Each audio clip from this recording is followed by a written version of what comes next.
একদিন অন্তরা তার শ্বশুরবাড়ির রান্নাঘরে গিয়ে দেখে তার জন্য একটাও ডালপুরি বেঁচে নেই। কিন্তু অন্তরা কিছুক্ষণ আগেই প্রায় 40টা ডালপুরি এবং মাটন ঘুগনি রান্না করে রেখে যায়। কিন্তু অন্তরার শ্বশুরবাড়ির ফ্যামিলিতে 15 জন মেম্বার ছিল, তাই সবাই মিলে অনেক করে খাবার খাওয়ার ফলে অন্তরার জন্য আর কিছুই বেঁচে থাকে না। উফ, কি জ্বালাতন! একেই বিয়ে করেছি গরিবের ঘরে, তার উপর কষ্ট করে রান্না বান্না করেও কোনো খাবার দাবার খেতে পাই না। কোনো রকমে শাশুড়ি মায়ের কাছে আজকে ডালপুরি আর মাটন ঘুগনি খাওয়ার বায়না করলাম, কিন্তু শেষ পর্যন্ত আমার কপালেই জুটলো না। অন্তরা ঠিক করে সে এখন পাশের বাড়ির প্রতিবেশীর কাছ থেকে ডাল চেয়ে নিয়ে এসে নিজের জন্য ডালপুরি বানাবে। কিন্তু অন্তরার ননদ শ্রেয়া ব্যাপারটা জানতে পেরে যায়, তাই সে তখনই তার মায়ের কানে সেটা তুলে দেয়। বৌমা, শুনলাম তুমি নাকি প্রতিবেশীদের কাছ থেকে ডাল চেয়ে এনেছো। দেখো, আমরা গরিব হতে পারি, কিন্তু আমাদের তো একটা মান সম্মান আছে। আমরা কারোর কাছে কিছু চাইতে যাই না। তুমি কেন ডাল চাইতে গিয়েছিলে? আমি তো তোমাকে ডাল কেনার জন্য যথেষ্ট টাকা দিয়েছিলাম। ওরকম মান সম্মান নিয়ে আমি কি গলায় ঝুলিয়ে রাখবো? আপনাদের বাড়িতে আমি যাই রান্না করি না কেন, আপনার ছেলে মেয়ে ননদ ভাসুর দেওর সবাই মিলে খেয়ে শেষ করে ফেলে।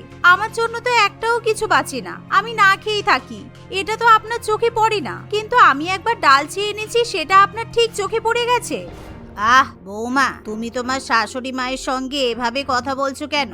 তোমার শাশুড়ি তো ঠিক কথাই বলেছে, আমরা গরিব হলেও কারোর কাছে কিছু চাইতে পারবো না। তোমার কিন্তু এভাবে প্রতিবেশীর কাছ থেকে খাবার চেয়ে আনাটা মোটেই উচিত হয়নি।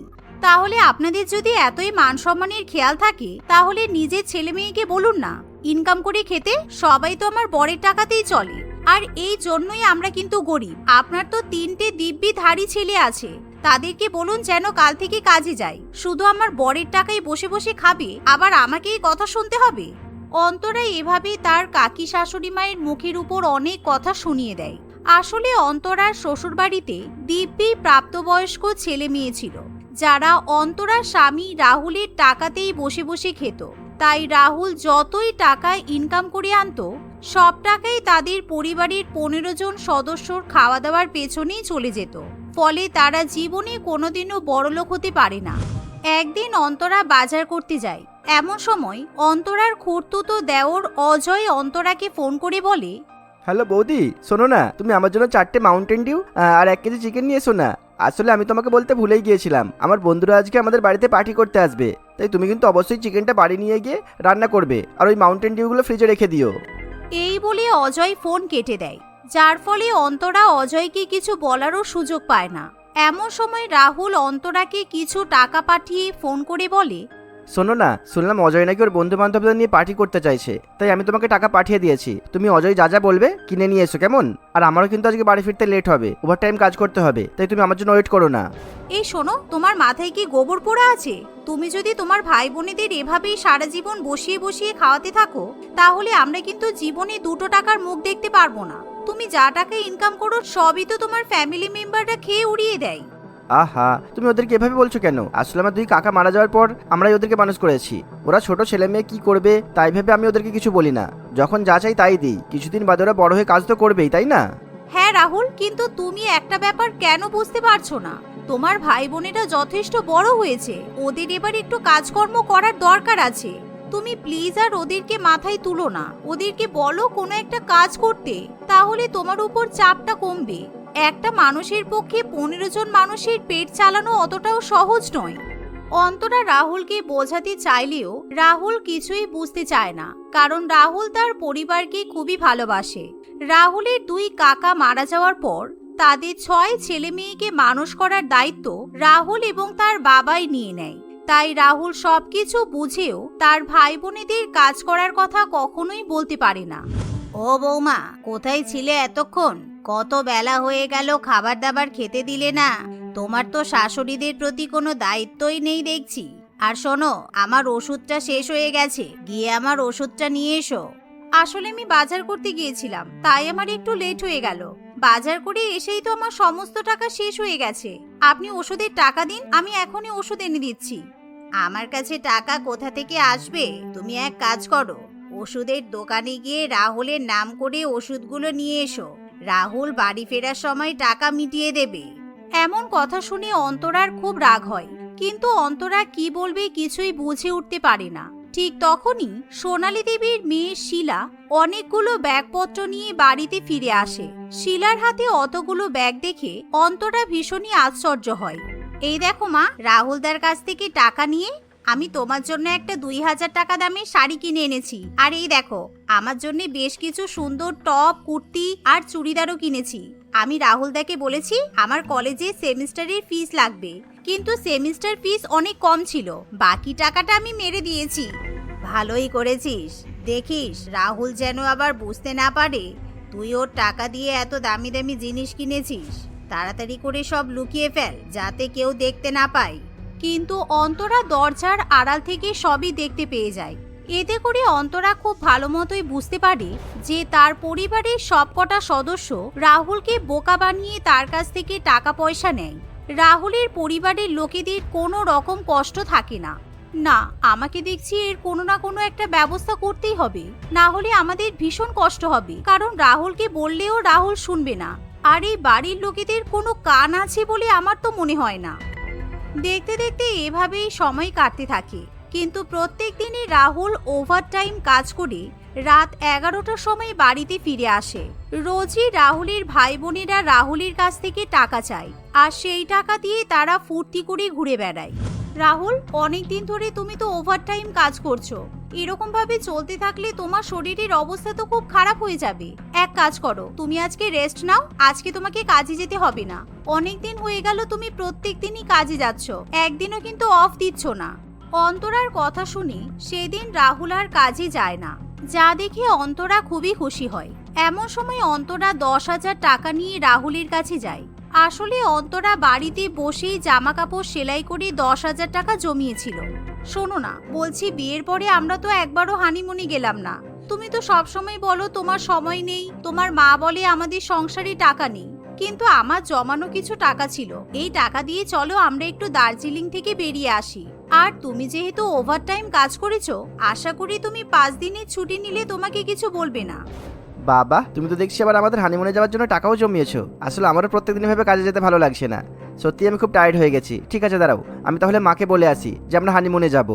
আরে না না, তুমি যদি তোমার ফ্যামিলিকে বলো যে আমরা ঘুরতে যাচ্ছি, তাহলে তোমার ফ্যামিলি ওই টাকাটাও চেয়ে নেবে, তারপর আমাদের আর যাওয়া হবে না।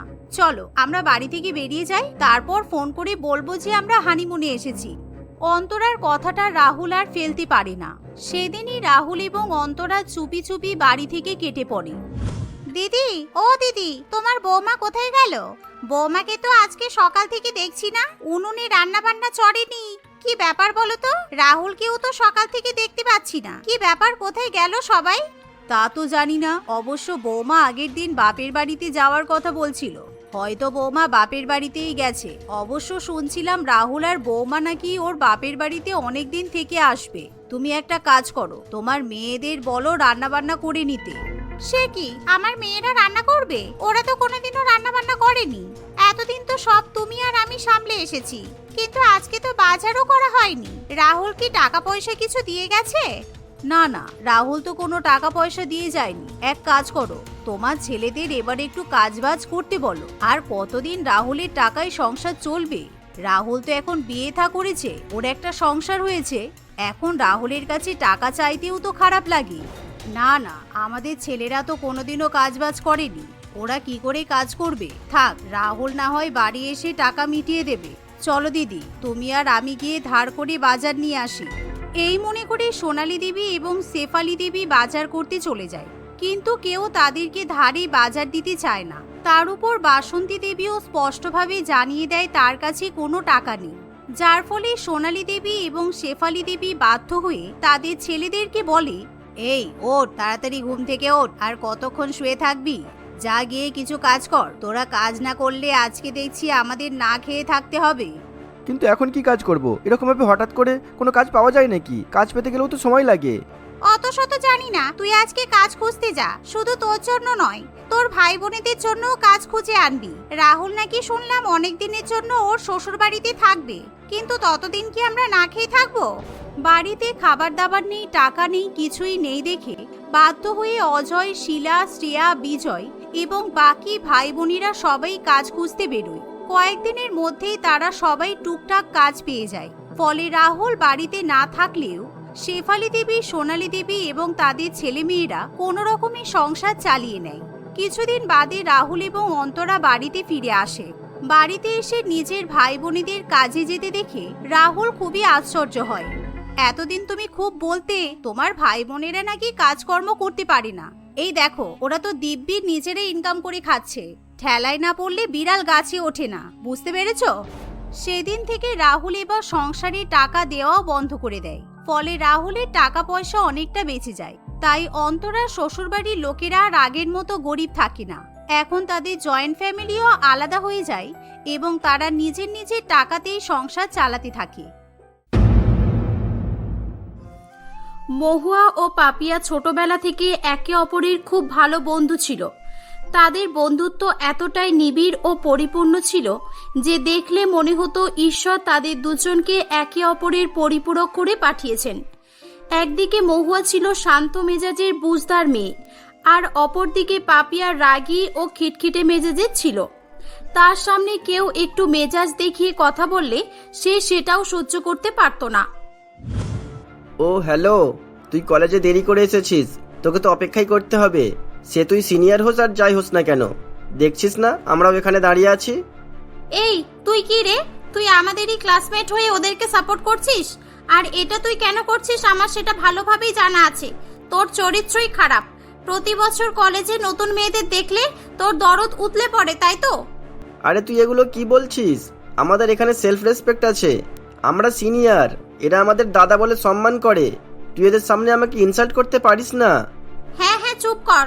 সামনে সামনে দাদা আর পিছনে পিছনে কাদা। তোকে আমার চিনতে বাকি নেই। সেদিন কলেজে অ্যাডমিশনের দিন ছিল, আর পাপিয়া কোনো একটা দরকারি কাউন্টারে গিয়েছিল। সে লাইন না দিয়ে জোর করে আগে নিজের কাজ মেটাতে চাইছিল।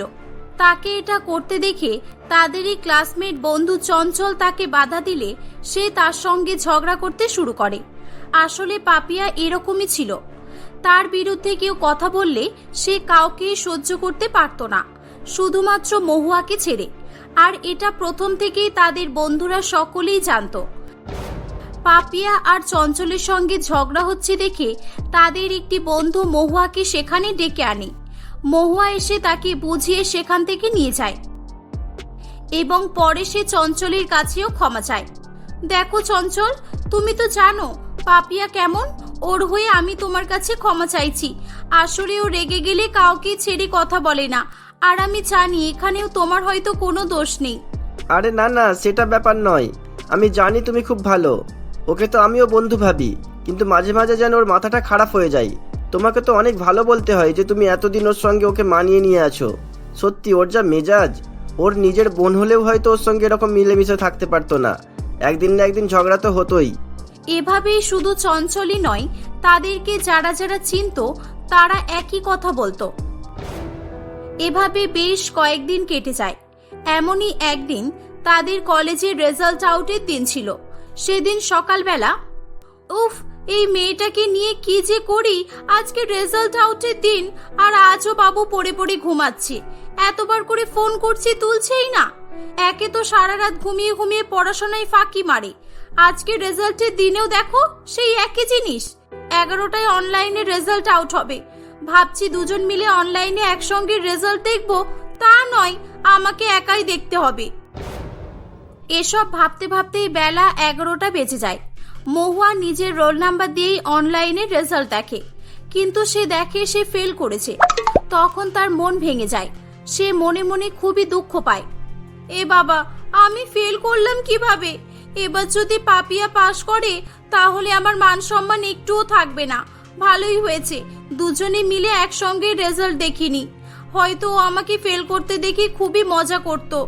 এক কাজ করি, ও তো ঘুমাচ্ছে, ওর রেজাল্টটা আমি আগে দেখে নিই। এই ভেবে মহুয়া পাপিয়ার রেজাল্টটিও দেখে, কিন্তু সে দেখে পাপিয়াও ফেল করেছে। এটা দেখে সে খুব খুশি হয়, কারণ পাপিয়া পাশ করলে হয়তো লোকের কাছ থেকে নানান কথা শুনতে হতো তাকে। মহুয়া খুশি হয়ে পাপিয়াদের বাড়িতে যায় এবং সে দেখে পাপিয়া তখনও ঘুমাচ্ছে। আরে পাপিয়া, তুই এখনো ঘুমাচ্ছিস? তোর আজকে এত ঘুম পাচ্ছে কেন বলতো? আজকে আমাদের রেজাল্ট আউট হয়েছে, তুই কি ভুলে গেছিস? ও হ্যাঁ, রেজাল্ট আউট, তাই তো। তুই রেজাল্ট দেখেছিস? আমরা পাস করেছি তো। চল পার্টি করি। চল চল, আজকে সারা রাত জেগে পার্টি করতে হবে, তাই একটু ঘুমিয়ে নিয়েছিলাম। এই, তুই এত খুশি হোস না, আস্তে কথা বল। কাকিমা জানতে পারলে আমাদের দুজনকেই ঝাঁটাপেটা করবে। আর শোন, আমরা দুজনের কেউই পাস করিনি। এবছরটা আমাদের ভালোভাবে পড়তে হবে, আর ফাঁকি মারলে চলবে না, বুঝেছিস? মহুয়ার কথা শুনে পাপিয়ারও মন খারাপ হয়ে যায়। তারা দুজনে মনের দুঃখে বেশ কিছুক্ষণ কান্নাকাটি করতে থাকে। সেদিনই তারা দুজন পরের বছরের পরীক্ষার জন্য প্রতিদিনের পড়াশোনার রুটিন তৈরি করে ফেলে। তারা প্রতিদিন একই সঙ্গে পড়তে বসবে বলে শপথ করে। মহুয়া তার দেওয়া কথা অনুযায়ী প্রতিদিনই সকাল সকাল পাপিয়ার বাড়িতে আসতো এবং তাকে বিছানা থেকে তুলে বাড়ির সমস্ত কাজ মেটানোর পর তারা দুজনে মিলে পড়তে বসতো। এমনই একদিন, দূর বাবা, সকাল থেকে কতবার ফোন করছি, এই মেয়েটা কি একবারও ফোন তুলতে পারছে না। এখন দেখছি আমারই দোষ। রোজ রোজ ওকে ডেকে ডেকে ঘুম থেকে তোলাটাই আমার ভুল হয়। একে তো ঘুম থেকে তোলা, তার উপরে ওর বাড়ির সব কাজ করতে হয়। আমাকে যেন ওর বাড়ির চাকর পেয়েছে। যা তো, আজকে থেকে আমি ওর বাড়িতেই যাব না। মহুয়া রাগ করে সেদিন পাপিয়াদের বাড়িতে যায় না। সেদিন পাপিয়ার ঘুম থেকে উঠতে অনেক দেরি হয়ে যায়। সে ঘুম থেকে উঠে মহুয়াকে দেখতে না পেয়ে খুব রেগে যায়। কি হলো, আজকে এই মেয়েটা এলো না কেন?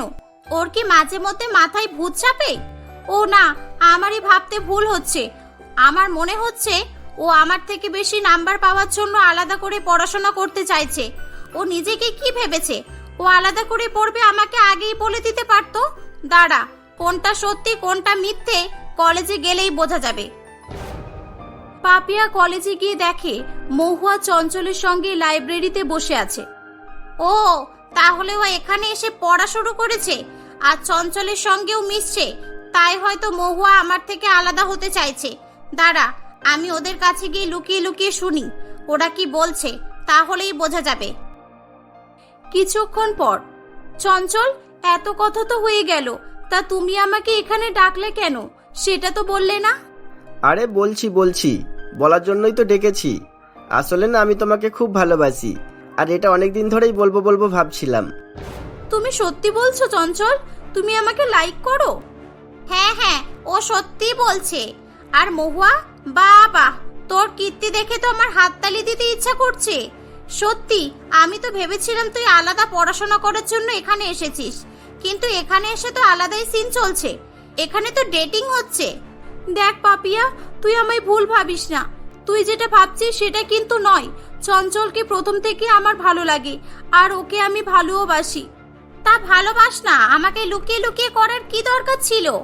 ছোটবেলা থেকে আজ পর্যন্ত তুই সবকিছুই আমার সঙ্গে শেয়ার করেছিস, আর আজকে ছি, তোকে আমার বেস্ট ফ্রেন্ড বলতেও ঘৃণা হচ্ছে। তুই চুপ কর, তুই এমন ভাবে বলছিস কেন? তুই আমাকে কত বন্ধু ভাবিস। বলতে চাইলে তো আমিও অনেক কথা বলতে পারি। তোর বাড়ির কাজ করতে পারলেই ভালো, আর না করলেই খারাপ। আসল কথাটা বল না, কেন এত অজুহাত দেখাচ্ছিস? এভাবে সেদিন তাদের দুই বেস্ট ফ্রেন্ডের মধ্যে খুব ঝামেলা হয়। তারা একে অপরের সঙ্গে কথা বলাও বন্ধ করে দেয়। তারা প্রিয় বন্ধু থেকে দুজনে দুজনের শত্রু হয়ে ওঠে। এমনকি তারা একে অপরের মুখ দেখতেও পছন্দ করত না।